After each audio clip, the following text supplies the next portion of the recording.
Oftentimes, whenever folks are thinking about managing for increasing turkey populations, quail populations, people think about trapping.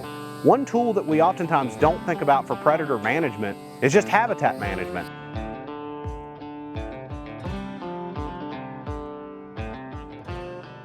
I'm Mark Turner, Wildlife Extension Specialist at OSU, and today I'm going to be talking about how we can use fire as a tool for predator management. Oftentimes, whenever folks are thinking about managing for increasing either turkey populations, quail populations, or maybe they're worried about their deer fawns getting eaten by coyotes and bobcats, they think about different tools that they can use to actually reduce the predator populations. Oftentimes, people think about trapping. And certainly trapping can have some effects, especially with quail. There's good literature suggesting that, a robust trapping program can positively influence those populations and in particular increase nest success of those species. With turkeys, the literature is a little bit less clear, and with deer, there's some data showing some effects and some showing a little bit more minimal effect.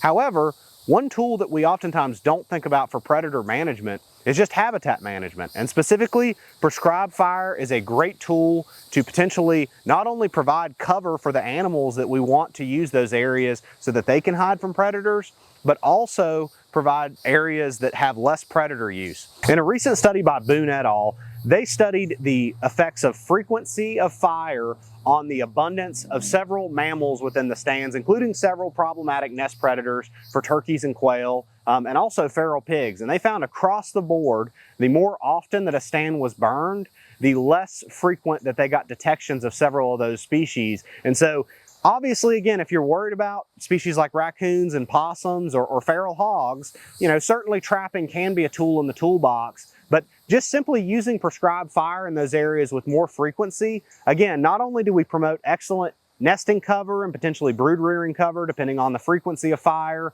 and also cover for fawning, but we can also just reduce the use of those areas by predators.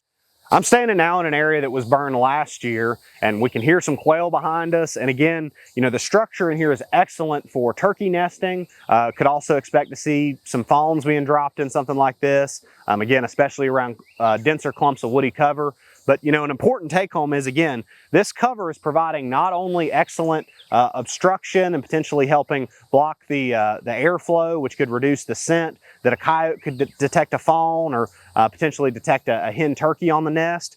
But these areas are also going to see less predator use just because we're using fire to maintain that more open structure.